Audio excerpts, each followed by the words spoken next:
You're listening Radio Aristocrats, and it's Radio MBA with Gleb Bovyak and my guest, Hartej Sawhney. Hartej Sawhney, principal of Zokayo.io and CMBDO of Credit.com. Formerly CEO of Hosho, ranked #1 blockchain security company in 2019 by Forbes. Hartej, you're on the air. I'm on the air. Thank you so much for having me. Yeah.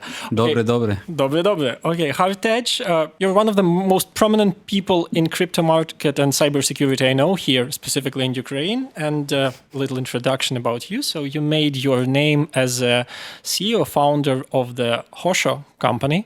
So Forbes made you #1 company in cybersecurity. Am I correct?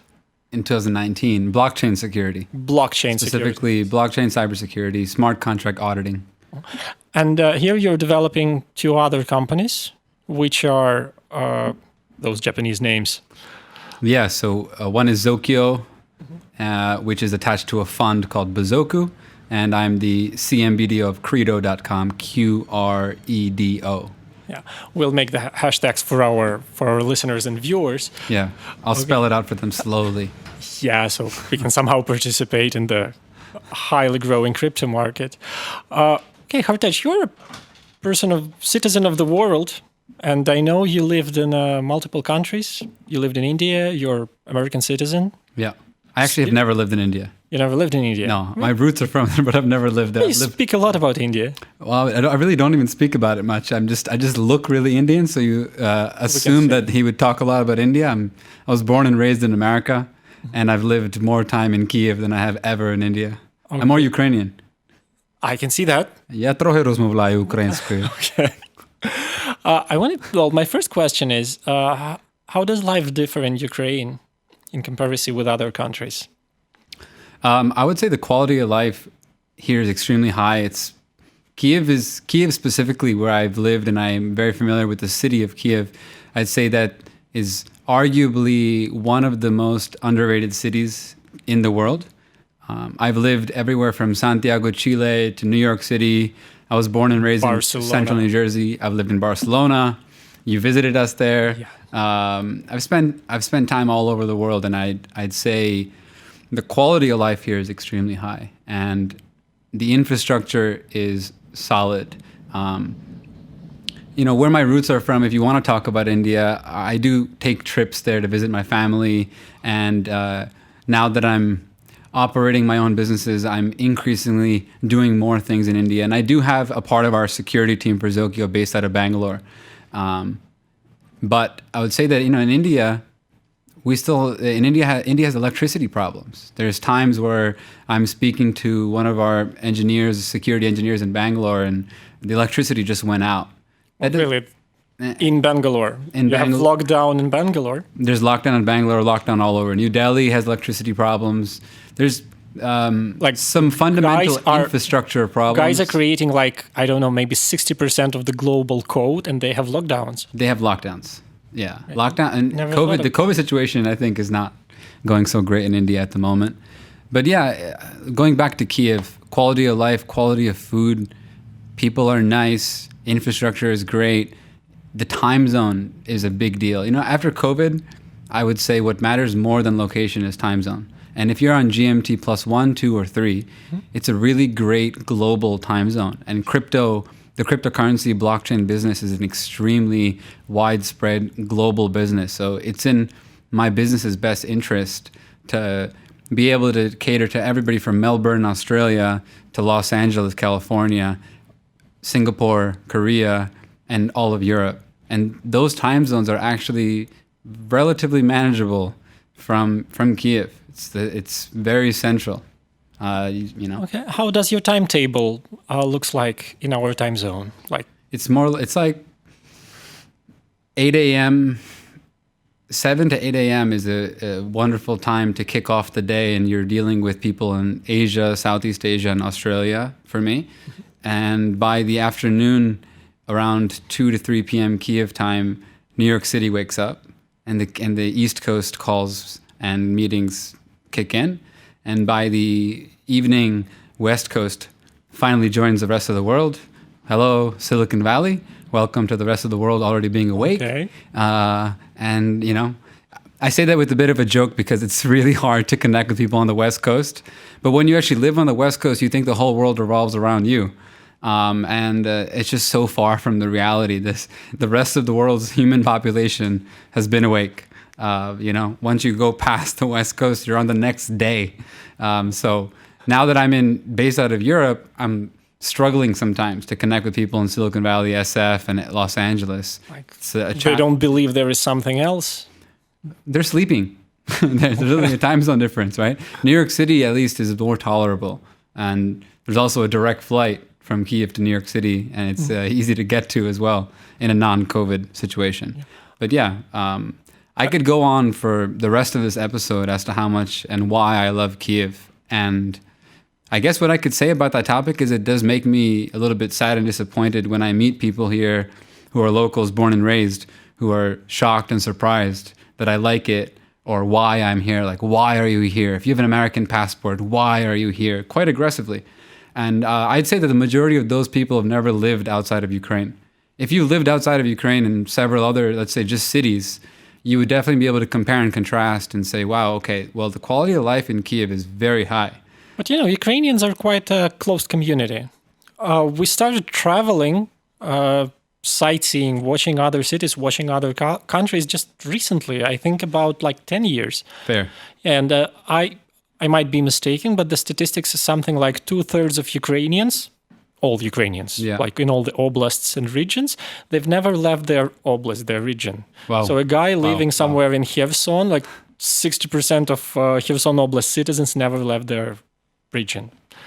I hope these things will change, but when we speak with other guests about strategy of economic development, tourism, domestic tourism is a huge thing because Ukrainians don't travel not only to Barcelona or Berlin.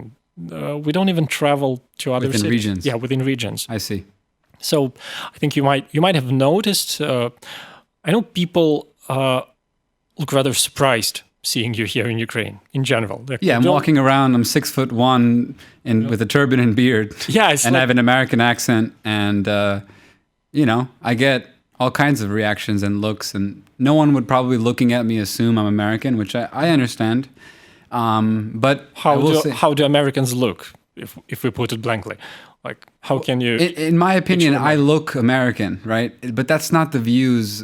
You should be fat and in shirts, and in a baseball cap. that will make you an American. Yeah, I mean, I'm not exactly a stereotypical American, but I grew up in a really diverse area. I grew up in central New Jersey, where I never had any troubles. There was a lot of diversity. There was, for perspective, my high school had 2 different groups of Korean kids.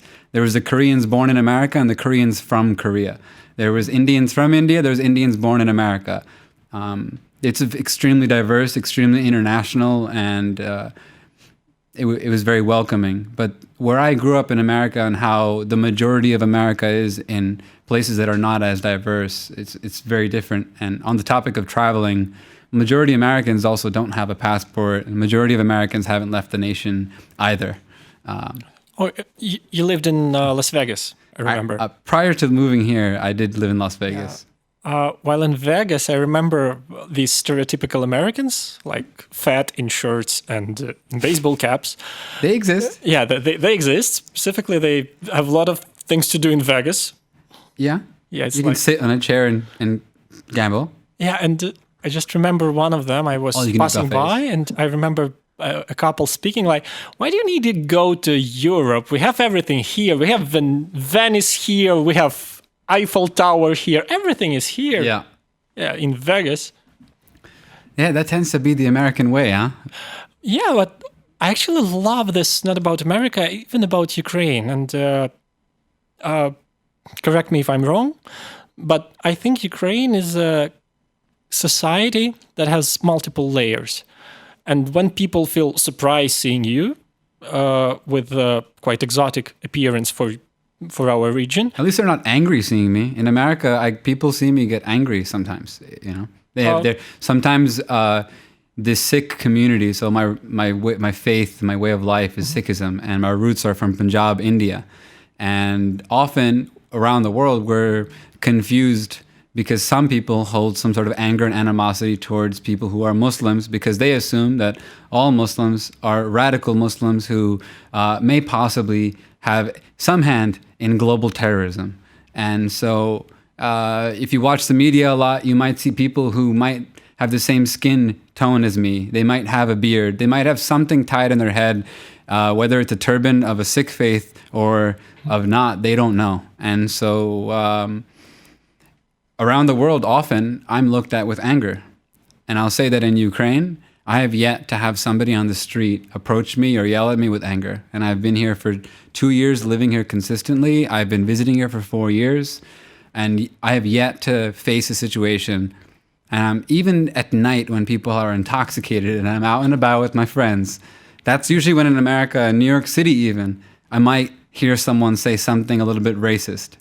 Not once in Ukraine has that happened. Well, and, as I said, you're very exotic. We don't know what to say, even intoxicated and drunk. I don't even know if I like the word exotic. It's so weird. It's actually kind of weird. Yeah, I don't know how I feel about that word either. Well, I don't think it's okay. Really? Yeah. In English? No, I mean in a way something that is not regular for the... I get it for here, but you know. Really, it sounds weird. I don't know. Offensive. A little bit. Okay. Now I know how to get you. I won't do that. Luckily, we're friends. It's cool. Yes. Appreciate that. Okay, but what I wanted to say is that within this multi-layered community, we have people like me who use the word exotic and don't feel bad about that yet. And a lot of those developers you work with who travel, who are also more citizens of the world. So I guess many of those guys, they did work in the valley. They lived somewhere in Berlin or something. My favorite kind of Ukrainian engineer is one who went to America and chose to come back. That's my favorite kind of Ukrainian engineer. That means that we're on the same page about what Ukraine has to offer. Okay. They respect how awesome. I know guys like that. I know. And those are the best, actually. Yeah. Literally, the best engineers that you will find in Ukraine, that I've come across. I'm sure there's plenty of excellent engineers that have also not taken this trip. But there's something about that mindset of, if you're in tech, obviously the mecca of tech is Silicon Valley, which was built on the backbone of Stanford being a wonderful university and the UC institutions and the history of World War II and lots of venture capital all in one small area, lots of investors who invested in failure. And of course, anybody in tech dreams of spending some time in Silicon Valley, and I don't blame them. But once you've spent time there, if you decided to come back to Ukraine, I very much statistically will agree with your perspective about what life is about, what kind of quality of life you want to have. And on the other hand, it's important for a lot of Ukrainians to learn more about global business perspectives, marketing, business development. One of the things lacking here that I have found, and of everything I say with all due respect to the Ukrainian people, but still, I have found that there's a lack of skill set for hardcore sales and marketing and branding. These things are a little bit, it's just something that America is really good at. Right. And on the other hand... Yeah, true. We don't know how to sell ourselves. Yeah, right. And I was told, and correct me if I'm wrong on this, but in the Russian language, being a good salesman can basically be alluded to being a good scammer. It's like a barriga, something like that. Right, so there's something in the language that It might have some negative connotation. There's a negative connotation that if you're a good person at selling something, that you're a good scammer. Yeah, because... Right? Yeah, it's true. Actually, it is true because in our, how you should put it, level of business sophistication, and level of business perception. Yeah, that's what I see. Well, I'm a teacher, and even our economic textbooks, they teach the advantage of the product. Yeah, meaning that a good product sells itself. Yeah, like. This perception changes, but generally it's like that. If you have a good product, you will sell it easily. You know better than anyone that it's not like that. Yeah. best products usually can easily lose. We have a lot of examples how the best products lose. It's like VHS over Betacom or Yeah. a lot of stuff like that. Yep. Because you need to know how to sell something. How to market, how to sell, right? Like Steve Jobs was a genius marketer, a genius salesman. And many of the world's greatest engineers would argue Elizabeth Holmes. he was a fraud or something. They'd say Steve Jobs, he wasn't actually the guy coding it. It was Wozniak, you know? A lot of people want to give the credit to Woz, but it's important to recognize the marketing genius of Steve Jobs. Yeah, true. But I mean, one can't live without the other. No. Yeah, they need to work. Steve Jobs reinvented that with tech. He stayed really close to the tech. He understood the tech, but he really understood the power of thinking different, and that became their entire campaign. True. Well, it's like my mom can use an iPhone. She couldn't use the HTC products of this 2005. If you remember the first smartphones, No, they I were get too it. complex. Yeah, Android is still more complex than Apple iPhone. Well, but still it's usable because, let's put it straight, Android, Google, they utilized all the Apple innovations in terms of marketing. Yeah, they did. But even then, I would even though I personally prefer an Android device, but because I Because like of the safety, right? it's a mix of things. Safety is actually arguably the only safe mobile thing that I can think of relatively is actually Nokia 3310? the Google Pixel phone that you can put Graphene OS on, and so you can put your own secure OS onto it. Other than that, Apple is arguably really good with privacy, is what they're claiming these days. And Android is just more feature friendly, and I like these bleeding edge features to try them. They're not ironed out like on Apple, but I buy my mom an iPhone because my mother, who's 62 years old, will always be able to use an Apple product. Yeah, that's the thing about it. It's in a way, it's even like, I remember Jobs told me like we wanted to make tech sexy, and they did it with Apple. Yeah. So the thing you do with blockchain and cybersecurity, marketing it. Yeah. Do you know how to make the blockchain sexy? Yeah, Because it's still I even made- complicated for me. Blockchain is already sexy. I made cybersecurity within blockchain sexy. That's like the hardest task in the history of tasks. And yeah, I did make it sexy. I mean, look at the logo of my last company. Tell me that's not sexy. Hosho? Come on.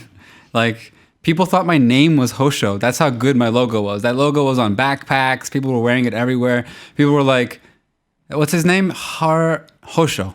They would give up on my name. Hosho.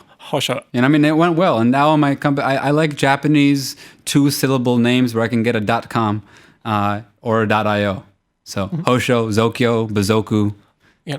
What does Hosho mean in Japanese? Hosho means security in Japanese. Zokyo means augment in Japanese. Bazoku means tribe in Japanese. Yeah, like all those words, they don't make much sense. Like, you know, You don't speak Japanese, do you? Yeah, that's the thing. It's like all those girls trying to look nice and they make tattoos. What is Snapchat and what is Twitter? What is Twitter to you? Does that mean anything to you? Twitter? Right? Like there's all these random words out there. As long as there's less syllables, then it works. I mean, let it rip. You've seen a lot of girls with the Japanese hieroglyphs tattoos on their shoulders, on their backs. Which tattoos? The Japanese, these hieroglyphs, or how we call them. Okay. Yeah, those kanjis. Yeah, okay. Yeah, how you call them in English? I don't know, but what is your point? Yeah, but I mean, just imagine people making a tattoo with the word. Yeah. Yeah, like... But when that's how sexy my logos are. I'm telling you, you can get them tattooed. Yeah, that's the idea. We never... All my company logos are tattooable. Like, See, I'm not joking you. No, that's true. That is how I build my stuff. That's like a very good advice. That's a good advice for our listeners. You want to make a logo, just to picture the tattoo of the logo. I'll tell you one more advice for logos for your listeners. Mm-hmm. My rule for logos is you should be able to take a pen and paper or a marker for a whiteboard, and you should be able to draw the logo out very simply. And if you think of any of the top 10 brands in the world that you are a customer of, Apple, Nike, right? Look how simple Nike is. I can just take a pen and paper and I can just make one swoosh and I'm talking about Nike. too many people are complicating logos, and they're like putting multiple colors and shapes, stuff that can't be recreated with a pen and paper. Because you want to make it, you want to put everything in this logo. Like our logo should explain how smart we are, how technological we are. I think your logo should be building a community and should be easy to follow, right? So since we're in Kiev, one of my favorite restaurants in this city, which I have no direct affiliation to other than the fact that I enjoy their food and experience, Lubimy Dядя, my favorite uncle. Great place. Great place, right? And Lubimy Dядя has an epic logo. It's a upside down triangle with a line below it. I have no idea what this means, but it's imprinted in my brain. It's very tribal. It's very tattooable. And it's awesome. Like, that's a great logo. If anyone is in Kiev listening to this and you want to know what I think is a great logo, go eat at Lubimy Dядя and look at the menu. It's epic. And that logo is, as soon as you walk in the restaurant, I can memorize it right now. The logo is just that symbol. No words. Just that symbol is on the host's stand. Just that symbol is found on the napkins without the name Lubimy Dядя. It's so elegant the way they've done that to just make you associate that symbol to Lubimy Dядя. Well, it's so elegant that I've been going to Lubimy Dядя for 5 years or 6, and I don't remember the logo. It's because you have no design aesthetic, Gleb. Yes, let's admit it.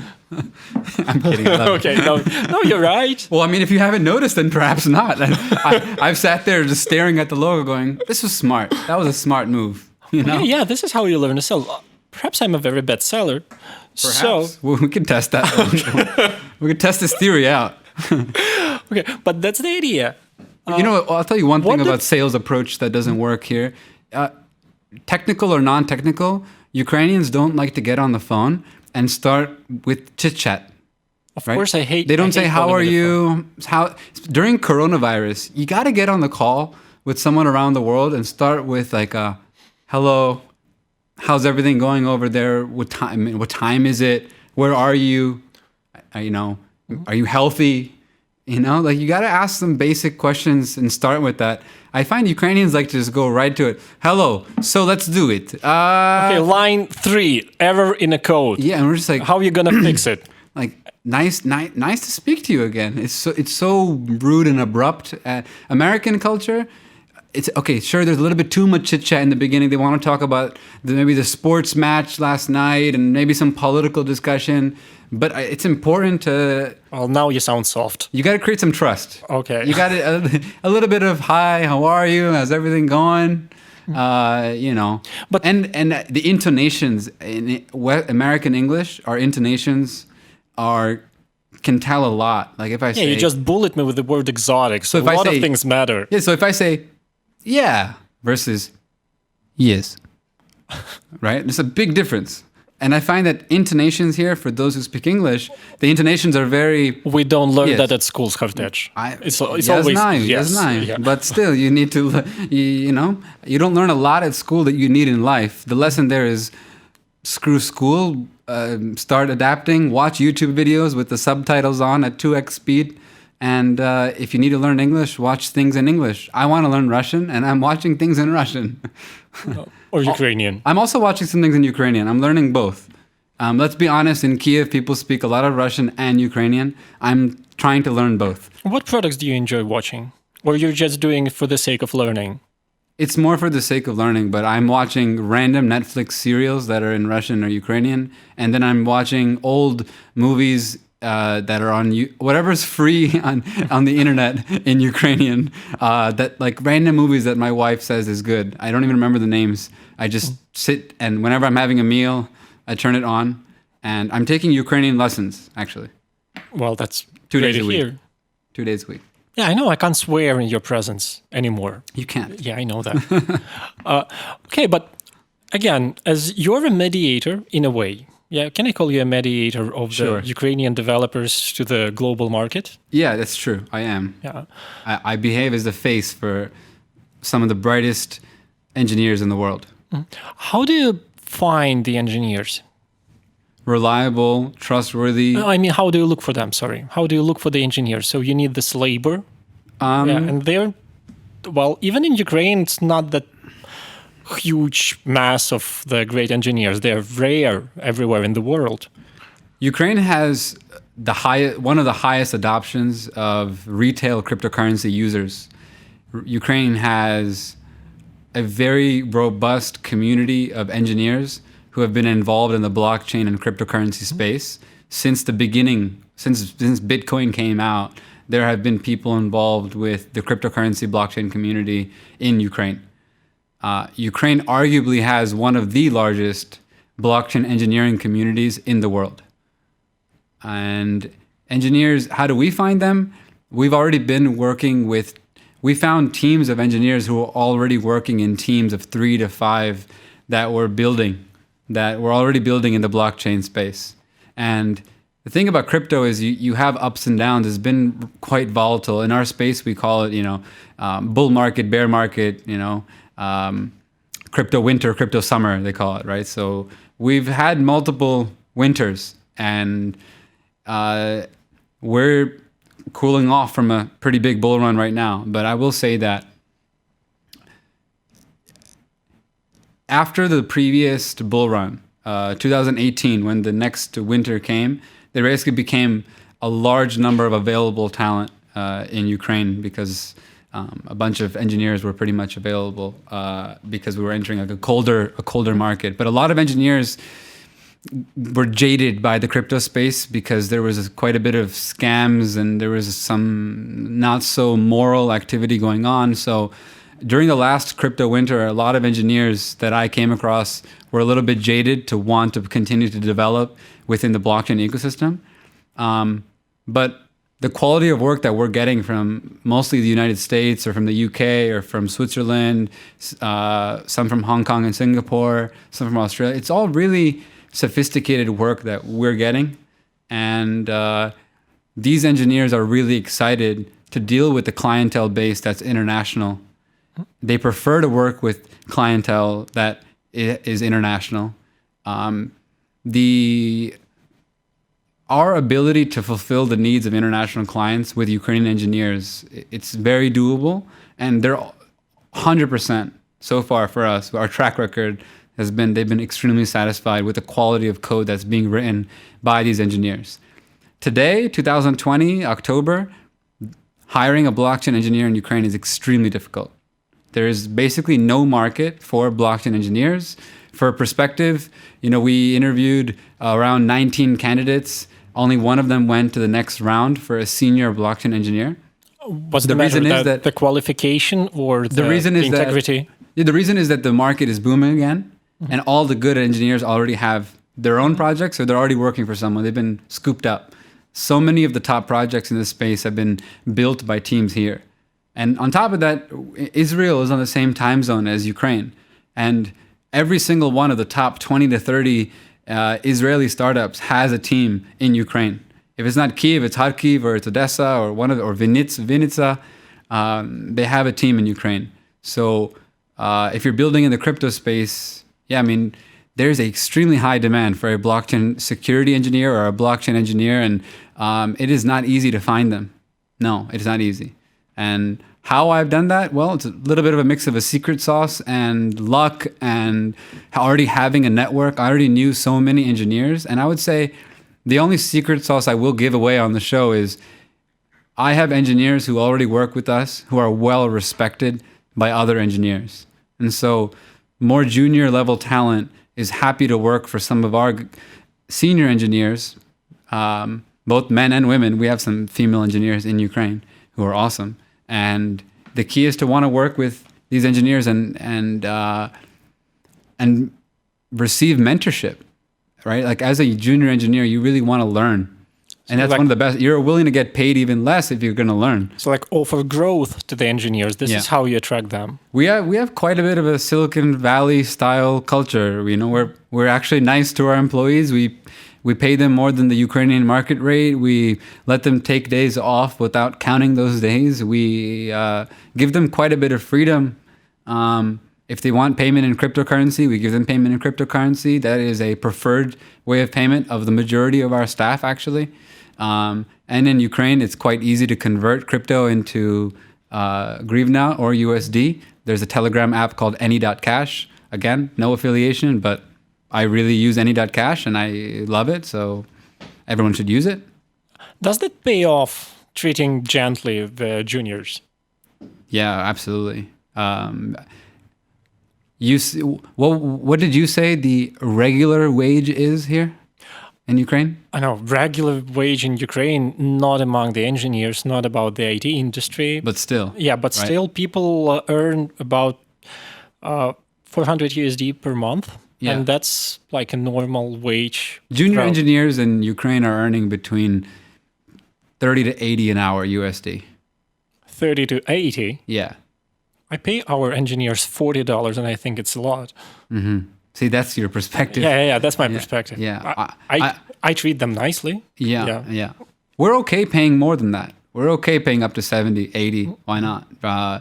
Most of our contracts still leave enough margin. Ukrainian engineers cost more than Indian engineers. My roots are from India, yet I'm living here and I'm hiring more engineers here than India. Why? And it's a simple fact. Ukrainian engineers for us are much more reliable. And if I hire 10 of them, the ones who are actually qualified to be a senior level blockchain engineer, they're far more qualified with far more experience. They're they're reliable, far more reliable. And I will say the third part is actually, when you're building a culture in Ukraine, there's not as many religious or cultural differences between the people who I'm hiring. So building a company culture here is easier than arguably than India. In India, you have such high amounts of diversity in terms of religion, culture, income class. One guy's fasting, one guy's not eating onions today. Next guy has to pray 5 times a day. Fifth guy says, oh, well, today my wife is fasting, so I have to go home for a prayer. Really? That's an issue? Yeah, I mean, the camaraderie isn't automatic.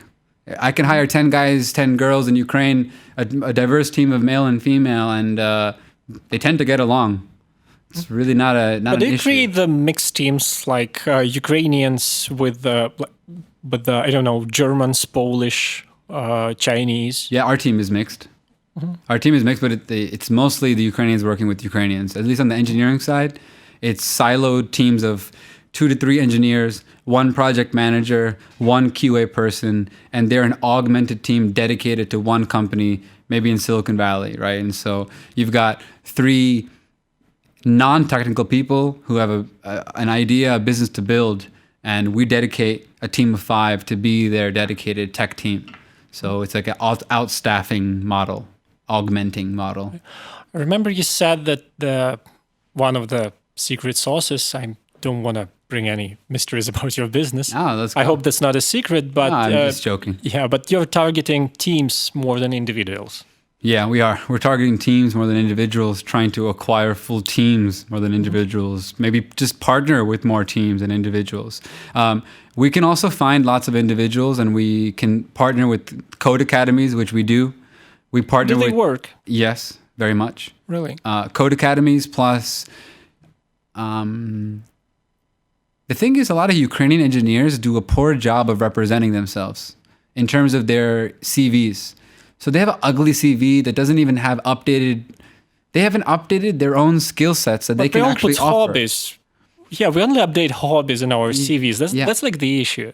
Yeah, I mean, I recently had quite a bit of an issue where the client wanted to see the CVs of the engineers that we have. And the client was quite turned off. They're just like, what is this? Right? But it's... So we've been trying to improve our own situation by improving their CVs and updating them and helping them represent themselves better. Like the way of investing into your human capital. We are. And also our culture in the company is if you decide you want to go work for someone else, we'll help you. We'll write your recommendation letter. We're not going to be insulted. I'm trying to take a page out of the book of companies like LinkedIn, right? Like LinkedIn encourages their entrepreneurs to... The people who work at LinkedIn, they're encouraged to start their own companies. The founders of LinkedIn have their own VC fund. They will invest into someone if they want to make their own company. I don't remember the name of the guy. Graycroft. Yeah, he's like a very bright person, a very forward-thinking person. Right, and so... that's the idea. I think the issue with American... You gotta enjoy your life. Yeah, but I mean, that's That's how people view the future. For example, I don't know your opinion about Bill Gates, for example, but he's definitely a forward-thinking person. 100%. Yeah, he's like a global thinker. The founder of LinkedIn is also a global Reid thinker. Hoffman. Yeah, Reid Hoffman. Well, he's not that successful as, for example, top 10 billionaires in the world. Like, Sure, yeah, fine. but about his vision, the articles he writes, the idea he puts. Amazing. He's quite a thought leader, key opinion leader on company building, on building a culture. Yeah, building a culture and this idea of like network organizations. They're Correct. not hierarchical, the strict structure organization, but about this network organization, well, that's... And also incentivizing LinkedIn employees to, for example, they would host hackathons and encourage people to find problems or to build on within the LinkedIn network. And, you know, if you find a bug or you want to build something that LinkedIn decides to adopt, you know, you're getting a raise, you're moving up the ladder, you're maybe going to be dedicated to your own department now to build something within the LinkedIn ecosystem. You're encouraged to innovate, to think outside the box, not to take a task and complete it, collect your salary and to move on. I've tried multiple times in the past to hire LinkedIn engineers to come work for us in Silicon Valley, and it's been impossible. Each and every time I tried to hire someone from LinkedIn, they'd say, look, I love what you're building. I could probably convince my wife to come join you, but I'm not going to do it for at least 11 months. Like, what, 11 months? Why? Because I promised my team at LinkedIn, I'm going to see this project through, and it's not about the money. I'm going to see this through. And it's like, wow, I can't wait 11 months. Yeah, of course. And the thing about hiring engineers in other countries like America, for example, as an American, there's not as much loyalty because there's lots of other job opportunities for junior and senior level engineers from companies who have the bankrolls of Facebook, LinkedIn, and Twitter, right? So those behemoths are out there with a big bankroll. And because of their bankroll, the access for someone small like me, I've only got access to maybe junior level talent with the kind of money that we have, unless we go raise big VC money. Whereas in a country like Ukraine, I'm able to hire senior level talent who's, in my opinion, arguably better, if not equivalent, to the most senior engineers at LinkedIn at a fraction of the cost with far more reliability. I'm not sure everybody can move to Ukraine like I did and marry a Ukrainian woman, but hey, the option's out there. I can give you the advice. That's still a stereotype, by the way. American coming to Ukraine, marrying Ukrainian girl. How's that a stereotype? How many Americans do you know that actually moved here, that married a Ukrainian woman? That's bullshit. Okay, but we're talking about stereotypes. They're usually It's not a bullshit. stereotype. It is. I know American guys who visit here and go to the nightclubs and visit Odessa in the summer when there's a good party with black coffee. They didn't move here. Israelis come here all the time. Every week you go to Lubimi Diadia, you're going to meet a bunch of Israelis guys saying, Ma kovek, ma shalom, shalom, shalom. They're speaking Hebrew. Okay, they're visiting. They didn't move here. I personally know They even have Ukrainian girlfriends. They didn't move here. I personally know 5 Americans who married Ukrainian wives. And they moved here? 50-50. That's a very low percentage. 50% is a failure in school. Well, yes, but it's still reasonable. In statistics, 0.5 Statistically, if you took 10 Americans that married Ukrainian wives, 9 of them moved to America. Let's not kid ourselves. Oh, I love this kind of statistics. Like 90% of statistics goes out of the hat. This statistic was pulled out of my butt. I completely made it up. I know that. Okay. By the way, speaking about Ukrainian clientele, have you tried working with Ukrainian companies? I'll be honest. I don't want to. And my Ukrainian engineers don't want to either. Right. That's the way they do business, the culture of the organizations, or the complexity of performing orders for Ukrainian clientele. They're thinking in hryvnias. They're earning in hryvnia. They're locals. Mm-hmm. And they tend to want to compare us to other development shops and other ways they can solve their problems here. And I don't have time to play that game. If you respect us, you will accept the price that I charge and we can move forward. We don't have time to negotiate and we don't have time to be talked down to. And more or less, whenever we've dealt with any Eastern European client, they like to kind of talk down to the outsourcing dev team. Because I pay. Because I pay, so you deliver. Yes. And it's just, I don't have time for this. I demand respect. We have a huge portfolio of success. If you want to have a call with 25 of our companies in our portfolio, I will email introduce you to the CEOs of 25 companies in our portfolio. But I won't tolerate disrespect, and I won't tolerate being haggled on my price. If my price is more expensive than you'd like, I will introduce you to 3 other dev shops. Go for it. I'll Google it for you. Ukraine dev shop. Go for it. You called me. Pay my price. You know, I'll not discriminate if a Ukrainian customer comes my way, but I avoid it. What does that mean? You're not discriminating in a way? Okay. I avoid it. It's all. I avoid it. Discriminating in the sense, yeah, okay, fine. I am discriminating. It's a hypocritical statement. Yeah, you do. Yeah, fine. That's fair. But my defense is 100% of my Ukrainian engineers will agree. Okay. No, in Ukraine, by now, in Ukraine, you're allowed to discriminate. That's like a good news. I'm a permanent resident of this country. Yeah, so I am allowed to discriminate. I'm allowed to discriminate. I live in Kiev center. Okay. Okay, Hartej, well, that's a very fruitful discussion with you. Like all the time, we keep on arguing, and I enjoy that a lot. Yeah. On the topic of crypto, I want to talk about a few more small things real quick, though. Ukraine has the highest amount of retail crypto users in the world. Top 3. It's like Ukraine, Russia, Venezuela have extremely large amount. Well, yeah, I mean, well, sure. But it's a large amount of retail users, right? The largest amount of cryptocurrency transactions are still coming out. They're North America and China in terms of dollar volume. But numbers-wise, Eastern European markets, Ukraine specifically, high amounts of adoption. And a lot of it is even individuals and small businesses paying for their imports from Turkey specifically in USDT, USD Tether. And I think that's awesome. And I think that the world's biggest cryptocurrency businesses are already starting to plant seeds and hire people in Ukraine. So the biggest exchange in the market today in crypto is Binance. Binance has already hired people to focus on the CIS countries, and they have employees in Kiev.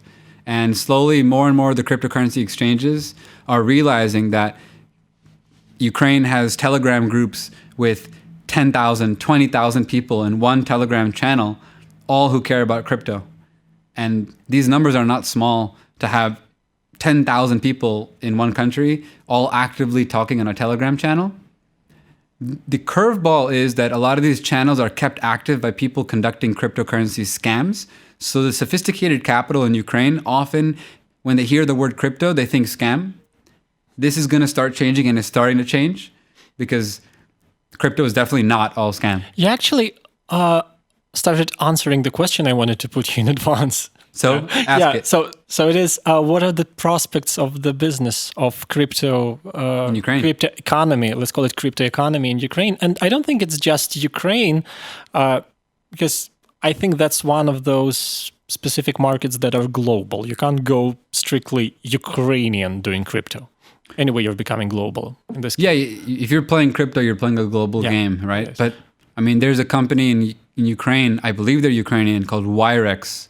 It's a Visa debit card that you can load stable coins and cryptocurrency on top of, and then swipe your Visa card to pay for your meal at Lubimy Dядя. They do an automatic conversion? Automatic conversion, right? And that's pretty cool. So, and they're based out of Ukraine. Ukraine is also home to Bitfury, one of the world's biggest miners. They have 160 engineers. Yeah, this one we know, of course. Right? That's a huge company. Yeah, and then you have like Distributed Labs out in Odessa, who's been publishing some of the best written material about Bitcoin in Ukrainian and Russian. This is present. This is the world we live right now. Yeah, and where do you think it's going? Yeah, I think the Ukrainian government has been so thumbs up to crypto. Yeah, I know that. And that's amazing. I've read the bills. People are trying to make emission through crypto. Yeah. Yeah. And now there's a lot of talk about increasing the fiat on-ramps. Right. That's a big thing. We need more people to be able to convert their hryvnia into crypto. compared to anywhere else in many other countries in the world, it's pretty easy in Ukraine to convert, especially in Kiev. You want to convert hryvnia to crypto and crypto to hryvnia.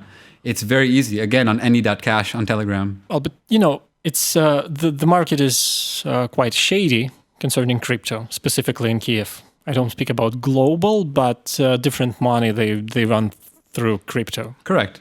Yeah. So the idea is that the market is not regulated. Luckily, hopefully it won't get regulated. Yeah, hopefully not. Yeah.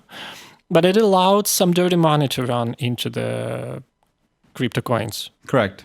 Yeah. And is there any way to avoid that? I don't think so. Because as long as you try to increase the security of something, you lose the liberty of that. Correct. Yeah. I mean, there can be KYC, AML limitations on amounts past a certain amount, but I prefer it in a free market. Yeah, that's something we are on the same page with you. I guess everyone. So our guest today, Hartej Sawhney, thank you so much for joining us today. Thank you, Gleb. Thank you. Well, you've been listening to Radio Aristocrats, Radio MBA, and see you next time.